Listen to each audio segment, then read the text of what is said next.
নমস্কার বন্ধুরা, আমি প্রণব। আপনারা দেখছেন মডেল নার্সারি বালিচক চ্যানেল, যে চ্যানেলের প্রত্যেকটি ভিডিও আপনাদের বাগানকে সুন্দর থেকে আরও সুন্দর করতে সাহায্য করবে। আজকের যে ভিডিও, বিশেষ করে বেশ কিছু আমার বন্ধুদের ফোনের রিকোয়েস্ট যে দাদা আপনি একটি কমলা লেবুর গাছ আর একটি মৌসুমি লেবুর গাছ, এই দুটো গাছের প্রতিস্থাপন দেখান। আমরা প্রায়ই গাছ প্রতিস্থাপন করি টবে, কিন্তু সমস্যা হয়, ফুল আসে, ঝরে পড়ে, ফল হয় না। তো এক্ষেত্রে আজকে আমি আপনাদের একটি বুদ্ধি দিতে চাই। যেভাবে আপনি গাছ প্রতিস্থাপন করেন তার যদি সিস্টেমটাকে একটু পাল্টে নেন, তাহলেই দেখবেন আপনার ছাদ বাগানে বা আপনার টবে মৌসুমি গাছে বা কমলা লেবুর গাছে প্রচুর পরিমাণে ফুল আসবে এবং ফল হবে, যে ফল আপনার ফ্যামিলির সবাই উপভোগ করতে পারবেন। ওকে বন্ধুরা, আজকে আর সময় নষ্ট না করে তাহলে শুরু করছি। কিভাবে একটি চায়না কমলা লেবুর গাছ নার্সারি থেকে সংগ্রহ করার পর, যখন সংগ্রহ করবেন এই ধরনের একটু বড়সড় ধরনের গাছ সংগ্রহ করার চেষ্টা করবেন, যে গাছের মধ্যে একটি বেশ নিজস্ব ক্ষমতা থাকবে, গাছটি স্প্রেড করবে, একটি সুস্থ সবল চারা। তো এই সংগ্রহ করার পর এই চারাটিকে আপনি নিয়ে এসে বাড়িতে রাখুন। রাখার পর আপনার যে প্রথম কাজ হবে, সেই কাজ হচ্ছে এই চারাটি আপনি প্রতিস্থাপন যে করবেন, তার জন্য যে আপনি টব নেবেন বা যাই নিন, যে পাত্রটি নেবেন, সেই পাত্রটির সাইজ। প্রথমেই বলি, এই ধরনের গাছ প্রতিস্থাপনের জন্য আপনি পাত্রটি নিতে পারেন 16 ইঞ্চি, 18 ইঞ্চি, ডিরেক্ট 20 ইঞ্চি। ফল গাছের জন্য একটু বড় সাইজের পট নেবেন, তাহলে ফল গাছের শেকড়টা খুব ভালোভাবে স্প্রেড করবে। আর শেকড় ভালোভাবে স্প্রেড করলে তবে গাছে যে সমস্ত ফুল আসবে, সে সমস্ত ফুল থেকে ফল তৈরি হবে। অর্থাৎ আজকে আমি এই গাছটি প্রতিস্থাপন করার জন্য আমি ব্যবহার করব 18 বাই 18 এই সাইজের একটি পাত্র। আমি এটিকে গ্রো ব্যাগে প্রতিস্থাপন করব এবং এর জন্য যে মাটিটি আমি তৈরি করব, সে মাটিটি আমি আপনাদের চোখের সামনেই তৈরি করছি, যে আমি এইভাবে মাটি তৈরি করি এবং এইভাবে প্রতিস্থাপন করি। অ্যাজ ইট রেজাল্ট মনে হয় যথেষ্টই ভালো হয়। আর যদি আপনারা এইভাবে করতে চান বা করেন, তাহলে আমার মনে হয় আমার চেয়েও ভালো রেজাল্ট আপনাদের হবে। ওকে, সময় নষ্ট না করে শুরু করছি প্রতিস্থাপন পর্ব। চায়না কমলা লেবু, এটি হচ্ছে চায়না কমলা লেবু। তো এর জন্য আমি প্রথমেই নেব যে মাটি, সে মাটিটি হচ্ছে মাঠের মাটি বা বাগানের মাটি, যাই বলুন। মাটির পরিমাণ কতটা? মাটির পরিমাণ হচ্ছে 60 ভাগ। এই 60 ভাগ মাটি শুকনো মাটি, এর সঙ্গে আমি মেশাবো 20 ভাগ, এর সঙ্গে আমি মেশাবো 20 ভাগ গোবর খত। আর যদি গোবর খত না থাকে তাহলে ভার্মি কম্পোস্ট। আমার কাছে গোবর খত নেই, আমি এতে মেশাবো ভার্মি কম্পোস্ট। 20 ভাগ গোবর খত, যদি পরিবর্তে ভার্মি কম্পোস্ট দিতে হয় তাহলে 10 ভাগ ভার্মি কম্পোস্ট দেবেন।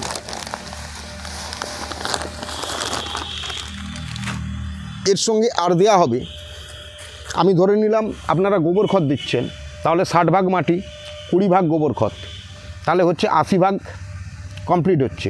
যারা গোবর খত পাবেন না, ভার্মি কম্পোস্ট দেবেন, তারা 10 ভাগ ভার্মি কম্পোস্ট দেবেন। এরপর এর সঙ্গে মেশাবেন 10 ভাগ রিভার সেন্ট, অর্থাৎ যেটি ফিলিংসের জন্য প্রয়োজন হয়, ঘাস বালি, সাদা বালি, এটি 10 ভাগ মেশাবেন। আর তার সঙ্গে দেবেন 10 ভাগ পাতা পচা সার, দেবেন 10 ভাগ পাতা পচা সার, এটি দেবেন 10 ভাগ। এবারে বলে নিই, যে ক্ষেত্রে গোবর খত ব্যবহার করছেন, তাহলে 60 ভাগ 20 ভাগ গোবর খত, 80 ভাগ 10 ভাগ বালি, 90 ভাগ 10 ভাগ পাতা পচা সার, 100 ভাগ হয়ে গেল।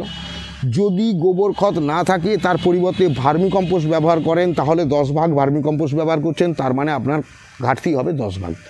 এই 10 ভাগটি আপনি এক কাজ করবেন, 5 ভাগ বালির পার্সেন্টেজ বাড়িয়ে দেবেন আর 5 ভাগ পাতা পচা সার বাড়িয়ে দেবেন, তাহলে 100 ভাগ সম্পূর্ণ হলো। এরপর আপনার যে কাজ, এটিকে খুব সুন্দর করে মিশিয়ে নিতে হবে। খুব ভালো করে এটিকে মিশিয়ে নিন।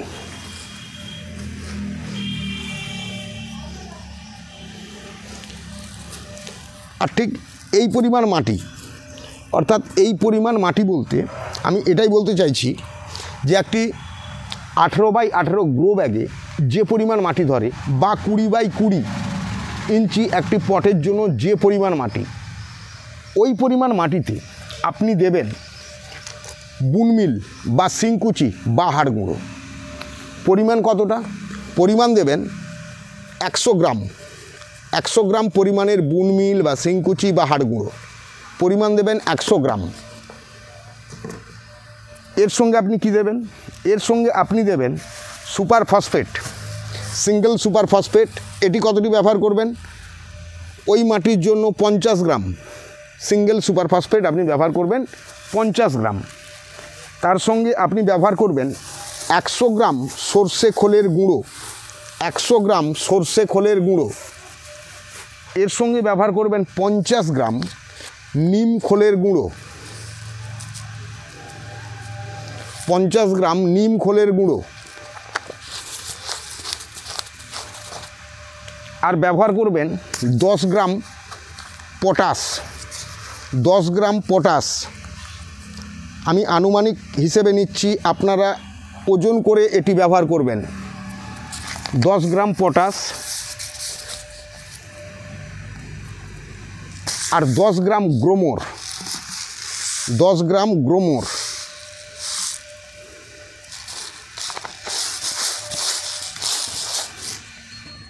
সমস্ত মাটি একসঙ্গে মিশিয়ে নিতে হবে খুব ভালো করে।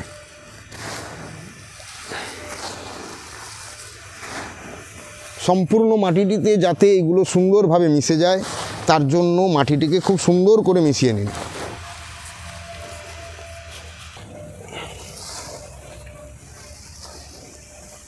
সম্পূর্ণ মাটিটি এভাবে মিশিয়ে নিতে হবে।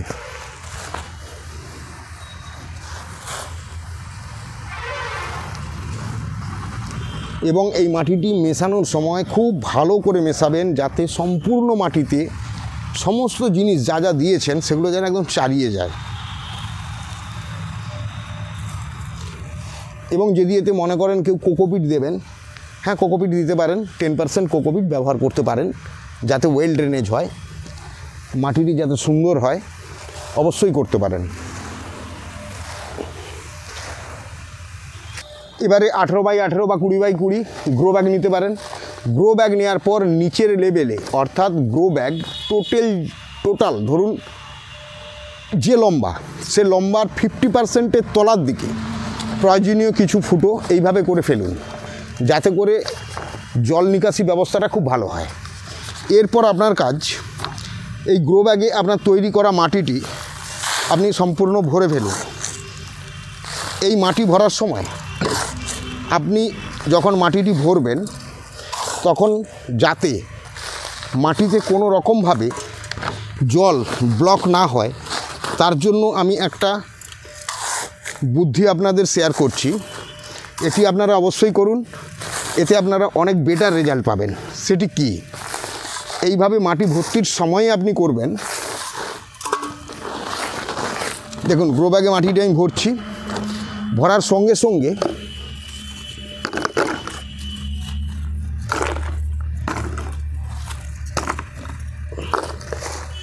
দেখুন যে ইট আছে বাড়িতে, সেই ইটকে এইভাবে টুকরো করুন।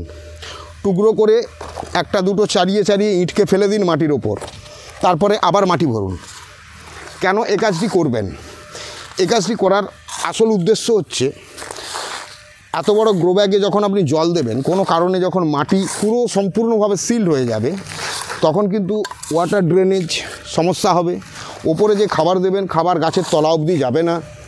সেক্ষেত্রে যদি আপনি এই ধরনের ইটের টুকরো একটা দুটো করে মাঝে মাঝে দিয়ে রাখেন, তাহলে কি হবে, যখন আপনি মাটিটা ভিজিয়ে দেবেন তখন মাটি বসে যাবে এবং ইটটাকে কামড়ে ধরবে।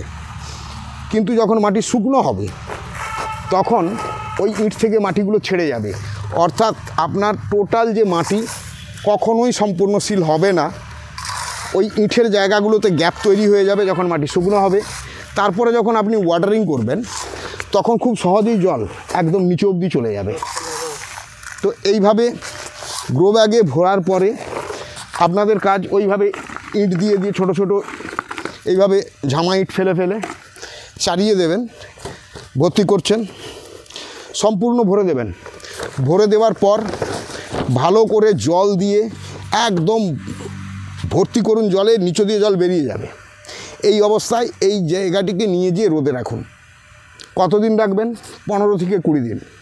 15 থেকে 20 দিন রাখার পর মাঝখানে আস্তে করে একটু কুপিয়ে নিন, দেখুন মাটিটি ঝুরঝুরে হয়েছে। তখন আপনি যে গাছটি সংগ্রহ করেছিলেন সেটি এই প্যাকেটেই রেখেছিলেন 15-20 দিন, আপনার পরিবেশকে সুন্দরভাবে অ্যাডপ্ট করে নিয়েছে। এরপর আপনার কাজ হবে প্যাকেটটি কাটবেন, কেটে ঠিক মাঝ বরাবর গাছটিকে বসাবেন এবং চেপে দেবেন মাটি দিয়ে। তাতে গাছ সুন্দরভাবে বাড়বে এবং সেই গাছে ফুল ফল যথেষ্ট পরিমাণে আসবে। আমি এই মুহূর্তে যারা রিপোর্টিং করবেন, অর্থাৎ পুরানো পটে গাছ আছে চেঞ্জ করবেন, তাদের বলছি তাদের জন্য 15-20 দিন ওয়েট করতে হবে না, সরাসরি গাছ প্রতিস্থাপন করবেন। আর যারা সরাসরি প্রতিস্থাপন করতে চান এই ধরনের পাত্রে এই ধরনের মেটেরিয়ালস ব্যবহার করে, তাহলে তারা গাছের চারাটি কেনার সময় অবশ্যই বড় সাইজ, এরকম বড় সাইজের চারা কিনবেন। বড় সাইজের চারা কিনলে আপনি এইভাবে চারাটিকে বসিয়ে দিন, তাহলে সমস্যা অতটা থাকবে না। এইভাবে বসিয়ে এবারে আপনি পুরো মাঝামাঝি ওটি বসিয়ে দিন। বসিয়ে দেওয়ার পর আপনি মাটি দিয়ে সম্পূর্ণ ভরে দিন। ফল গাছের ক্ষেত্রে সব সময় পাত্রটি একটু বড় সাইজ নেবেন, তাহলেই আপনার গাছে ফল ফুল হবে। আর যদি আপনি ছোট পাত্রের মধ্যে বসান তাহলে ফুল হবে, ফুল ড্রপ করবে, ঝরে পড়বে, ফল কিন্তু হবে না। অতএব এই ব্যাপারটি খেয়াল রাখবেন বা সচেতন থাকবেন। এইভাবে মাঝে মাঝেই 2-1টা করে ইটের টুকরো ফেলে দেবেন। এর ফলে আপনার মাটির ড্রেনেজ ব্যবস্থা একদম ওপর থেকে নিচে অবধি খুব সুন্দর থাকবে। আর আমি এই যে গাছটি আপনাদের সামনে প্রতিস্থাপন করলাম, এই গাছেই ফুল এবং ফল এই বছরই আপনাদের আমি পুনরায় শো করব। এবং এইভাবে প্রতিস্থাপনের পর গাছে খাবার দিতে হবে। তো এর যে দ্বিতীয় পার্ট, অর্থাৎ চায়না কমলালেবু পার্ট 2, এই পার্টটি আপনারা অবশ্যই দেখবেন। তাহলে আপনারা বুঝতে পারবেন যে গাছে কি খাবার দেবেন, কখন দেবেন, কিভাবে দেবেন, সমস্ত যাবতীয় তথ্য পার্ট 2 এর মধ্যে দেওয়া থাকবে। অর্থাৎ বন্ধুরা, আজকে চায়না কমলালেবুর গাছ প্রতিস্থাপন এ পর্যন্তই। যদি আপনাদের ভিডিওটি ভালো লাগে তাহলে একটি লাইক করে জানাবেন, আর বন্ধুবান্ধবদের এটি শেয়ার করবেন। এইভাবে গাছটি তো বসিয়ে নেওয়ার পর আপনার কাজ হচ্ছে, দেখুন গ্রো ব্যাগের আমি ঠিক 1.5 ইঞ্চি নিচে মাটি রেখেছি, আপনিও তাই করবেন। গ্রো ব্যাগ ভর্তি করে মাটি দেবেন না, 1.5 ইঞ্চি নিচের লেভেলে মাটি রাখবেন। এইভাবে গাছটি প্রতিস্থাপন কমপ্লিট হলো। এর কিছুদিন পরে এতে ফুল আসবে এবং সে ছবিও আমি আপডেট আপনাদের দিয়ে দেবো। ওকে, যারা চ্যানেলে নতুন তাদের উদ্দেশ্যে একটাই কথা বলি, চ্যানেলটি সাবস্ক্রাইব করুন, সঙ্গে অল নোটিফিকেশান বাটনটি দাবিয়ে দিন। তাহলে আমার দায়িত্ব থাকবে সময় মতো আপনাদেরকে ঠিক সময়ে প্রয়োজনীয় ভিডিও আমি ডাউনলোড দেব, আপনারা সময় করে দেখুন এবং তা ব্যবহার করুন। ওকে বন্ধুরা, আজকে পর্যন্তই, টাটা বাই বাই, চললাম। তবে একটাই কথা না বললে নয়, সেটা আমি এই মুহূর্তেই বলে নিই আপনাদের, এই ধরনের ক্রিয়াকলাপ করার আগে আপনি অবশ্যই আপনার পার্সোনাল গার্ডেনের সঙ্গে আলোচনা করবেন, তারপর এটি করবেন। নমস্কার।